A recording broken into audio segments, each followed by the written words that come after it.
Hello बच्चों, तो देखने वाले हैं आज हम लोग बहुत ही इम्पोर्टेंट एमसीक्यू के क्वेश्चंस जो कि टारगेट मैंने बना रखा है 2027 बैच, यानी कि जो भी एग्जाम अगले साल देने वाले हैं उनके लिए यहाँ पर एग्जाम स्पेशल में इम्पोर्टेंट क्वेश्चंस को बताने वाला हूं मैं। कुछ एमसीक्यू जो कि लाइट चैप्टर का है, ठीक है। तो आप लोग ध्यान पूर्वक देखिए इस वीडियो को और कोशिश कीजिए आप लोग भी क्वेश्चंस का आंसर देने का, या मन में जो भी चीज पढ़े हुए हैं उसको रिपीट करने का, ताकि कितना आपने कॉन्सेप्ट क्लियर कर रखा है, ठीक है। तो ये एक एमसीक्यू का और बहुत सारे ऐसे सीरीज आएंगे। हाँ, तो अगर चैनल पर नहीं हुए तो सबसे पहले जो है चैनल को VH classes by PK sir को सब्सक्राइब कर लीजिए और वीडियो को देखते रहिए ध्यान पूर्वक। हाँ, तो देखते हैं हम लोग एमसीक्यू का जो फर्स्ट हमारा क्वेश्चन है।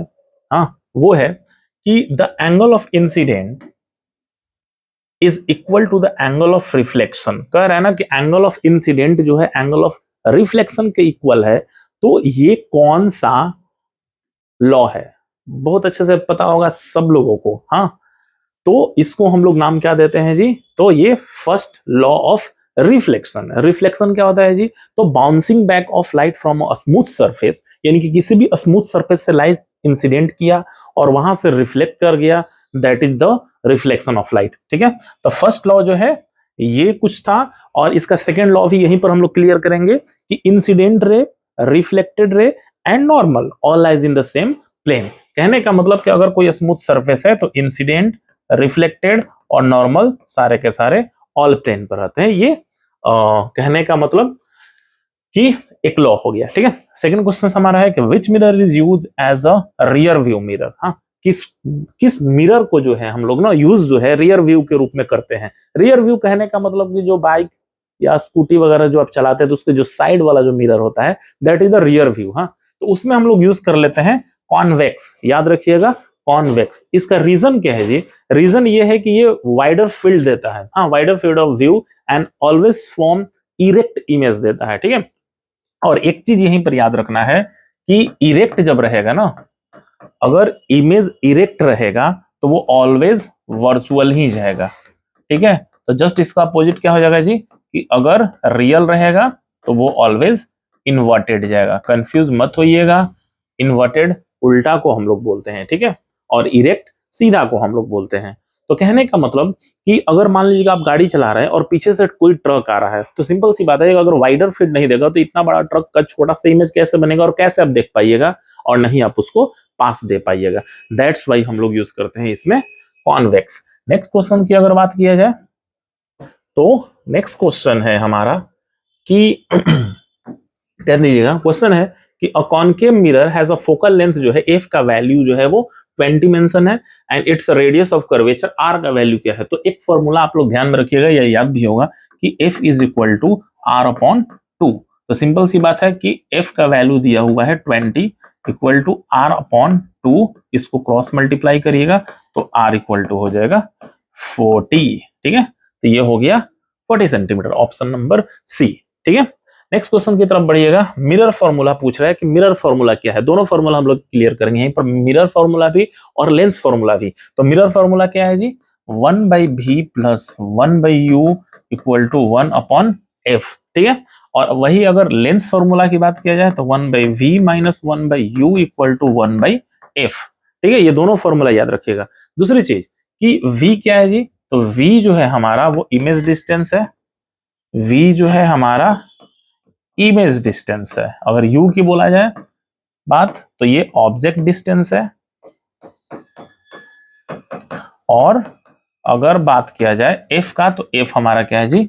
फोकल लेंथ है। हाँ, तो कंफ्यूज होने की बिल्कुल भी जरूरत नहीं है। हाँ, नेक्स्ट क्वेश्चन की तरफ बढ़ते हैं हम लोग। तो नेक्स्ट क्वेश्चन हमारा है क्वेश्चन नंबर 5। हाँ, 5 है हमारा कि when ray light passes from denser to rarer medium। ये एक बहुत ही इंपॉर्टेंट कॉन्सेप्ट है, यहां पर समझने की थोड़ा सा कोशिश कीजिएगा।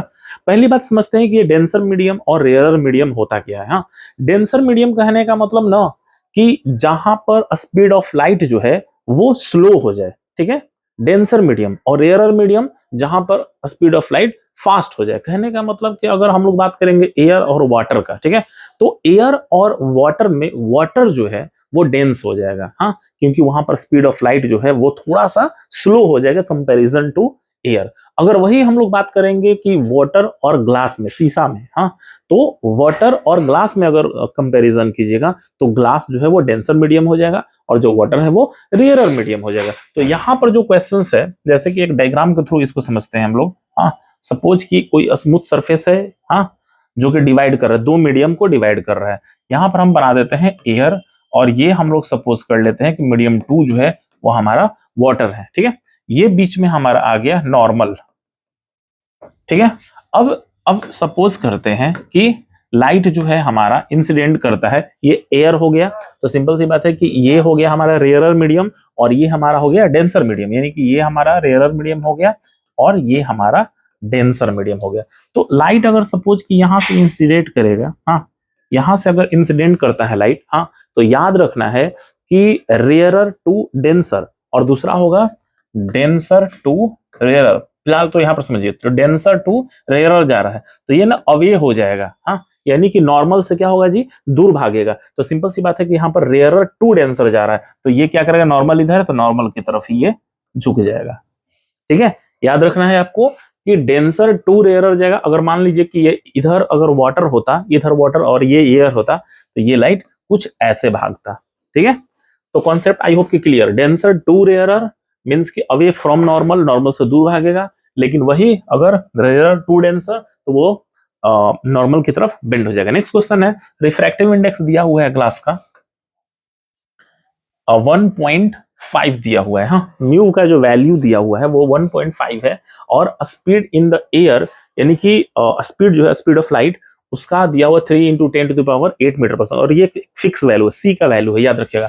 तो हमें क्या फाइंड आउट करना है जी, स्पीड ऑफ लाइट निकालना है हमें। कहने का मतलब कि ये सी का वैल्यू हो गया और तो फॉर्मूला हमारे पास है n = c/v, हाँ, n = c/v। Speed of light क्या हमारे पास है जी, स्पीड ऑफ लाइट है हमारे पास 3 × 10⁸ और v हमारे पास वैल्यू है 1.5, कट गया ये 2 टाइम्स में, यानी कि 2 × 10⁸ मीटर पर सेकेंड, ऑप्शन नंबर बी हो गया। बहुत ही इंपॉर्टेंट क्वेश्चन है रिफ्रैक्टिव इंडेक्स। रिफ्रैक्टिव इंडेक्स का भी थोड़ा सा कॉन्सेप्ट समझ लीजिए, इसी को हम लोग कुछ स्नेल्स लॉ से भी रिलेट करते हैं। कहने का मतलब कि sine angle of I and sine angle of R जो होता है वो कांस्टेंट होता है किसी भी दो मीडियम के लिए, और इससे रिलेटेड जो हमारा फॉर्मूला निकल कर आता है वो है sine I upon sine R equal to mu, हाँ,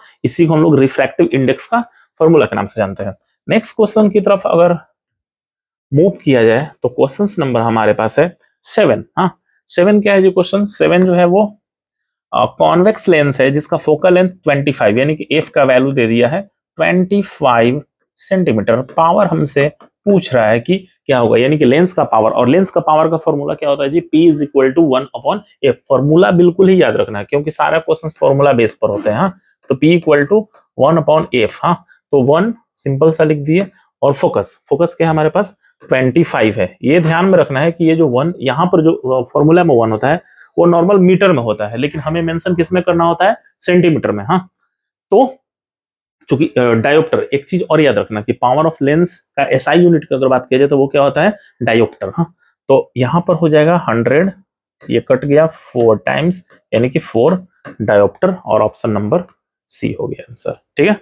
नेक्स्ट क्वेश्चन की तरफ चला जाए, which phenomenon responsible for the twinkling of a star. कहने का मतलब कि स्टार का जो ट्विंकलिंग होता है, जो स्टार टिमटिमाता है, वो कौन से लाइट के फेनोमेनन की वजह से होता है, आपको ध्यान में रखना है, एटमॉस्फेरिक रिफ्रैक्शन। एक्चुअली होता क्या है कि जब स्टार का लाइट चलता है तो इन्वायरमेंट में, हमारे एटमॉस्फेयर में क्या होता है कि बहुत सारे डस्ट पार्टिकल्स अवेलेबल होते हैं, जिसकी वजह से लाइट का क्या हो जाता है जी, रिफ्लेक्शन ना होकर के रिफ्रैक्शन होता है। रिफ्लेक्शन का मतलब बाउंसिंग बैक होता है, टकरा करके और रिटर्न कर जाएगा।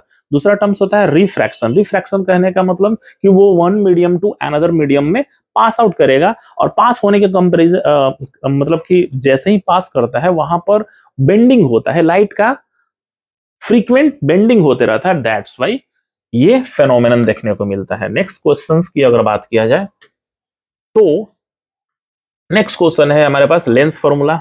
ऑलरेडी हम लोग जान चुके हैं 1/v minus 1/u equal to 1/f। v की बात किया जाए तो इमेज डिस्टेंस है, u की बात किया जाए तो ऑब्जेक्ट डिस्टेंस है, और f की बात किया जाए तो फोकल लेंथ है। हाँ, अब एक बड़ा ही इंपॉर्टेंट क्वेश्चन है कि ऑब्जेक्ट को प्लेस किया गया है फोकस ऑफ कॉनकेव मिरर पर। ठीक है, याद रखिएगा, फोकस ऑफ कॉनकेव मिरर पर। इमेज पूछ रहा है कि इमेज कहां पर बनेगा। दो टर्म्स आपको याद रखना है, हाँ, कि अगर फोकस पर ऑब्जेक्ट रहा तो इमेज इनफाइनाइट पर बनेगा, अगर ऑब्जेक्ट इनफाइनाइट पर रहा तो इमेज फोकस पर बनेगा। ठीक है, एक दूसरे का रेसिप्रोकल होता है। फोकस इनफाइनाइट पर बनेगा, अगर ऑब्जेक्ट इनफाइनाइट पर रहा तो फोकस पर बनेगा। हाँ, सारे के सारे केस में लगभग एक केस को छोड़ करके, छठा जो कि काफी इंपॉर्टेंट होता है, छोड़ करके रियल, और ये भी मैंने बता रखा है कि जब भी इमेज रियल बना मींस कि वो इन्वर्टेड बनेगा। ठीक है, फिर से एक बार ध्यान दीजिएगा आप लोग कॉन्सेप्ट पर, और ये बड़ा इंपॉर्टेंट है कि अगर इमेज इमेज अगर रियल रहा मींस कि इन्वर्टेड हो जाएगा, हाँ, यानी कि उल्टा हो जाएगा, और अगर इरेक्ट रहा, हाँ, तो वो वर्चुअल हो जाएगा। ठीक है, तो आई होप कि ये क्वेश्चंस और एमसीक्यू का जो क्वेश्चंस और आंसर है, यानी कि ये तो बी नंबर है, समझ में आया होगा। नेक्स्ट यहाँ पर कुछ फॉर्मूलाज हैं, हाँ, जो कि देख लीजिए एक बार। ये मिरर फॉर्मूला है 1/v 1/u 1/f। Lens formula है 1/v minus 1/u 1/f। Magnification है, मैग्निफिकेशन क्या है जी, तो ratio of image distance upon या image height upon object distance या ऑब्जेक्ट हाइट को हम लोग मैग्निफिकेशन बोलते हैं। मिरर के लिए हो जाता है -v/u, अगर वही लेंस रहा तो उसके लिए पॉजिटिव v/u होता है। हाँ, नेक्स्ट अगर पावर ऑफ लेंस की बात किया जाए तो पावर ऑफ लेंस जो है वो 1/f जो कि मीटर में होता है, लेकिन क्वेश्चन चूंकि डायोप्टर में चेंज करना होता है, SI यूनिट डायोप्टर होता है, तो उसको 100 से भी हम लोग इक्वल कर लेते हैं। n का वैल्यू होता है रिफ्रैक्टिव इंडेक्स, जिसको हम लोग म्यू से भी डिनोट करते हैं, याद रखिएगा ये म्यू का सिंबल है, ये म्यू का सिंबल है, या तो म्यू से डिनोट कर दीजिए या फिर n से। तो n होता है speed in vacuum upon speed in medium, हाँ, c/v होता है। नेक्स्ट अगर बात किया जाए तो यहाँ पर कुछ टर्म्स हमने लिख रखा है जो कि काफी इंपॉर्टेंट है। क्या है जी, तो याद रखिएगा कि कनकेव को हम लोग कन्वर्जिंग बोलेंगे और कॉन्वेक्स को हम लोग डाइवर्जिंग बोलेंगे। कहने का मतलब कि कॉनकेव क्या करता है, जैसे ही कॉनकेव से पास होगा लाइट तो वो एक जगह पर सेंट्रोइड कर देगा, यानी कि एक जगह पर पॉइंट कर देगा, फोकस कर देगा, दैट्स वाई कन्वर्जिंग कॉनकेव। ठीक है, कन्वर्जिंग कॉनकेव, जस्ट इसका अपोजिट कॉन्वेक्स डाइवर्ज कर देता है, वो ना लाइट को कुछ इस तरीके से फैला देता है। Concave diverging, convex converging. हाँ, ये लेंस के लिए आपका हो गया। नेक्स्ट अगर रियल इमेज की बात किया जाए तो उसका इमेज डिस्टेंस जो है वो नेगेटिव होता है, v का वैल्यू नेगेटिव लिया जाता है, और अगर लेंस रहा तो पॉजिटिव लिया जाता है। पावर ऑफ लेंस की अगर बात किया जाए तो पावर ऑफ लेंस जो होता है p = 1/f। हाँ, यानी कि अगर कंबाइन करिएगा बहुत सारे लेंस को और उसका पावर को ऐड करिएगा ना, तो सिंपल से क्या निकल कर आएगा, P1 + P2 + P3। हाँ, और इसका SI unit power of lens का क्या होता है जी, डायोप्टर होता है। हाँ, कहने का मतलब कि सारा कॉन्सेप्ट क्लियर हो गया होगा। इसी तरीके से हम लोग डेली जो है ना पढ़ेंगे MCQ जो कि टारगेट 2027 का रहेगा। ठीक है, तो वीडियो अच्छा लगा तो इसे लाइक कीजिएगा, शेयर कीजिएगा, चैनल पर न्यू है तो सब्सक्राइब कर लीजिएगा। हाँ, धन्यवाद।